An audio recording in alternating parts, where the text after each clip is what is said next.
warahmatullahi wabarakatuh. Halo anak-anak, apa kabar kalian hari ini? Semoga dalam keadaan sehat walafiat ya, dan tetap semangat.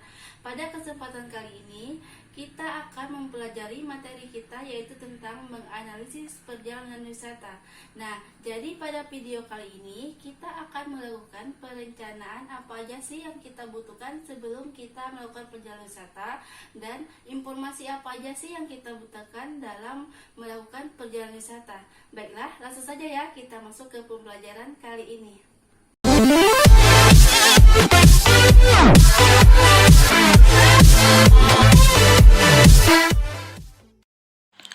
Kompetensi dasar pada bab ini yaitu 3.3 menganalisis perencanaan perjalanan wisata, 4.3 memberikan informasi perjalanan wisata.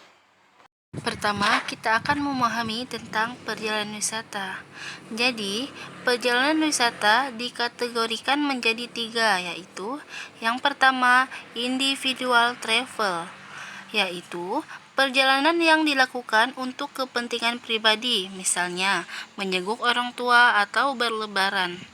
Yang kedua yaitu business travel, yaitu perjalanan yang bertujuannya untuk berbisnis. Yang ketiga atau yang terakhir yaitu leisure travel, yaitu perjalanan yang tujuannya seakan-akan tidak jelas namun sebenarnya untuk menambah wawasan dan pengetahuan seperti wisata minat khusus di desa wisata. Kemudian kita akan mempelajari yang namanya paket wisata.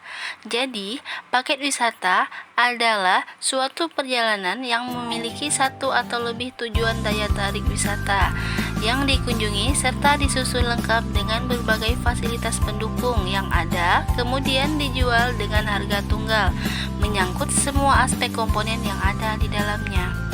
Jadi, paket wisata ini sangat memudahkan bagi wisatawan, terutama dalam mengatur pengeluarannya, terutama dalam mengestimasi berapa sih biaya yang diperlukan ketika melakukan perjalanan wisata.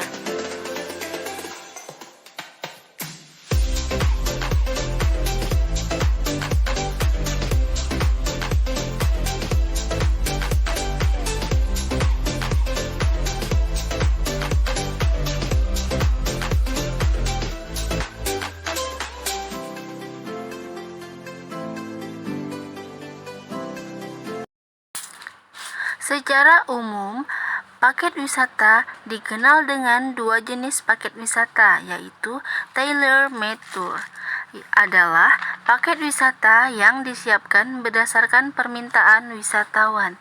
Jadi, pada paket wisata ini, seorang tour planner harus lebih jeli untuk mengenali keinginan calon wisatawan.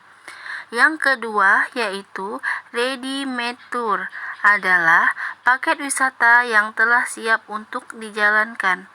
Jadi, pada paket ini harus didahului dengan riset permintaan pasar, segmen pasar, tren pasar serta promosi, jaringan kerja serta kelihayan dalam teknik bidding maupun negosiasi.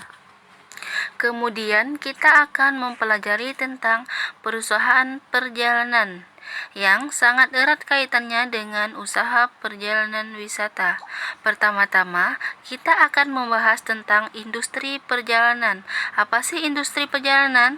Jadi, industri perjalanan adalah suatu kelompok usaha yang mengurus kebutuhan orang yang mengadakan perjalanan, tanpa menentukan apakah perjalanan itu perjalanan wisata atau bukan perjalanan wisata, yang tentunya akan merupakan suatu rangkuman dari berbagai macam aktivitas usaha yang menyangkut bisnis perjalanan. Kemudian, pengertian dari perusahaan perjalanan. Jadi, perusahaan perjalanan yaitu sebuah perusahaan yang mendapatkan kepercayaan untuk bertindak dalam usaha atas nama perusahaan fasilitas perjalanan. Perusahaan perjalanan memiliki peranan yang sangat penting bagi calon wisatawan sebagai yang pertama, jembatan untuk kepentingan orang yang akan mengadakan perjalanan dengan perusahaan fasilitas perjalanan. Kemudian, mempunyai tujuan memperoleh keuntungan dari kegiatan usahanya. Perusahaan perjalanan dibedakan menjadi dua bentuk, yaitu yang pertama, perusahaan perjalanan sebagai wholesaler atau biro perjalanan wisata.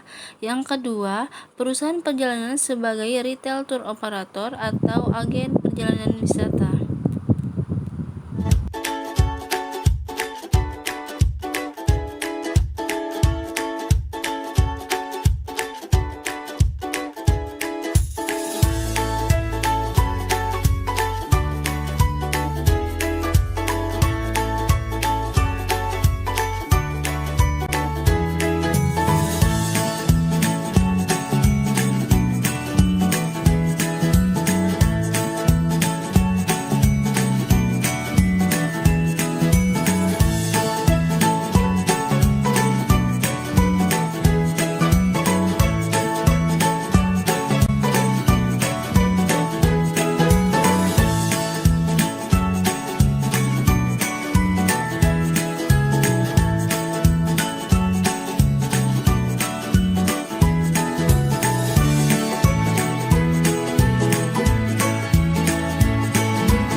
Mungkin itu saja yang bisa Ibu sampaikan pada pembelajaran kali ini. Semoga bisa bermanfaat khususnya untuk kelas 11 UPW. Tidak lupa Ibu ingatkan untuk tetap jaga kesehatan dan terus semangat belajar ya. Ibu akhiri, wassalamualaikum warahmatullahi wabarakatuh. Bye-bye.